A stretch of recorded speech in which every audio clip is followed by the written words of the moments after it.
Pemirsa, Anda masih bersama kami di Selamat Pagi Indonesia. Kita juga masih bersama mantan Komisioner KPU RI, Putu Arta. Pak Putu, kita lanjutkan lagi, Pak. Tadi Anda sempat juga bahas, karena yang sekarang jadi concern ini adalah semua data itu harusnya masuk ke dalam Sirekap ini secepatnya, gitu. Tapi di daerah-daerah tertentu bahkan masih sedikit, padahal di situ daerah sinyal baik, semua bisa terakomodir dengan baik. Kalau Anda punya catatan untuk hal ini, apa lagi, Pak Putu? Ya, ini sangat bisa dijelaskan. Jadi ini pasti ada permainan di bawah ini. Ini yang kita sebut sebagai delay time gitu ya. Jadi praktek kotor ini kira-kira begini jalan ceritanya. Praktek kotor ini sengaja kemudian tidak diunggah, padahal di wilayah itu seharusnya dengan Mbak Valencia dan para pemirsa tidak bisa menjelaskan tuh bagaimana DKI Jakarta 1 misalnya untuk DPR RI tidak bisa diunggah dengan baik, atau Banten 2 tidak bisa 100%, padahal di Gorontalo sana sampai 80%, padahal di Bali sana sampai 88%, padahal misalnya di daerah yang jauh sekali di Jambi pun sampai di angka 76%.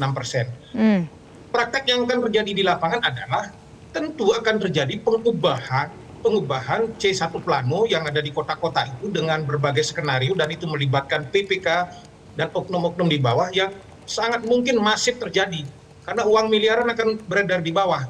Dan ketika kemudian semuanya kena suap sedemikian rupa, lalu hasil C1 Plano yang sudah diubah itu apakah kemudian saksi-saksinya dibayar puluhan juta segala macam diunggah, ini kan kemudian hasilnya jadi berbeda dengan real ketika di TPS kemarin.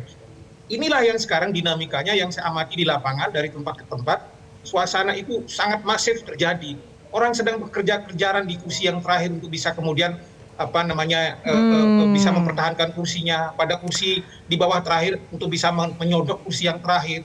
Hampir di semua level terjadi. Ini kita baru bicara soal DPR RI. Jangan tanya misalnya soal DPD yang tidak punya saksi, yang akan sangat dahsyat dinamika itu terjadi. Maka kata kuncinya menurut saya adalah agar KPU punya prestasi bagus membersihkan seluruh kecurigaan orang terhadap penyelenggara. Minggu ini seharusnya 100% Sirekap itu di semua level harus sudah masuk. Apapun caranya, bagaimanapun usaha yang harus dilakukan. Hanya itu cara membersihkan KPU dari kecurigaan orang terhadap transparansi itu. Pak Putu, Anda seorang mantan komisioner KPU, tapi Anda bisa mendeteksi hal-hal seperti itu, bisa dianalisa. Saya juga yakin hal yang sama juga terjadi untuk komisioner KPU yang sekarang sedang menjabat, karena punya latar belakang yang sama. Pak Putu, menurut Anda apakah dibiarkan saja oleh komisioner KPU itu, karena sekarang kita lihat ada banyak sekali masalah malah ditemukan di dalam Sirekap? Ada beberapa jawaban yang bisa untuk menjelaskan ini. Pertama, kalau ia kemudian tidak terlibat langsung dalam proses ini, maka saya menangkapnya adalah kontrol yang sangat lambat. Ya, kalau tidak ada unsur kesengajaan, human error, katakanlah misalnya 7 orang ini punya konflik kepentingan terhadap salah satu calon, salah satu partai di berbagai tempat, begitu misalnya. Dan itu sangat mungkin kecurigaan itu, kita masih segar ingatan kita bagaimana proses verifikasi partai politik yang beberapa partai kemudian sengaja diloloskan.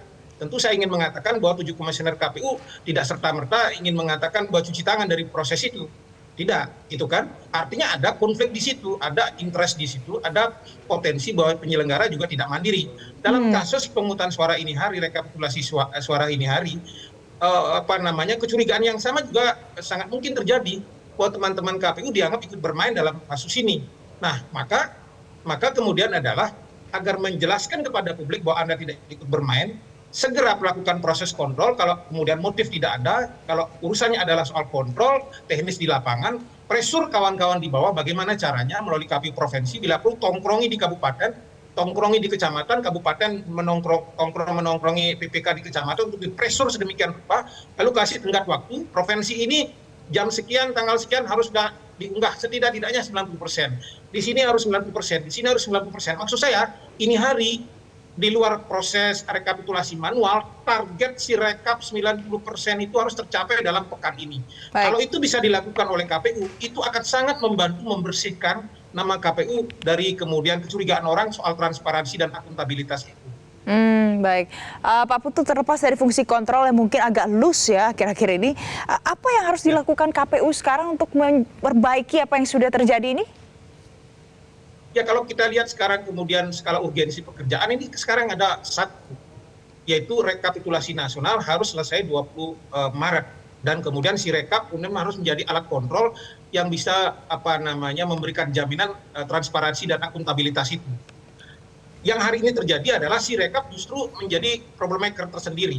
Ia kemudian menjadi alat kontrol untuk melegitimasi kecurangan di manual. Paham maksud saya, Mbak?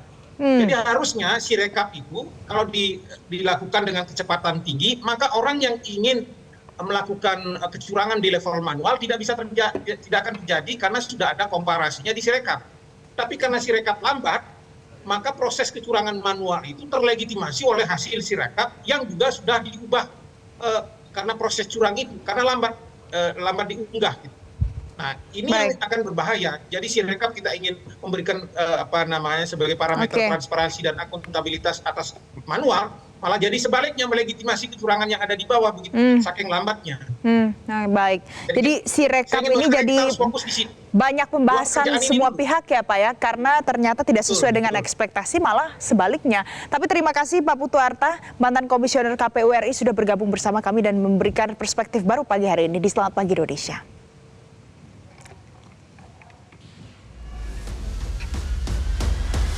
Mengakomodasi program-program Presiden terpilih hasil pilpres 2024.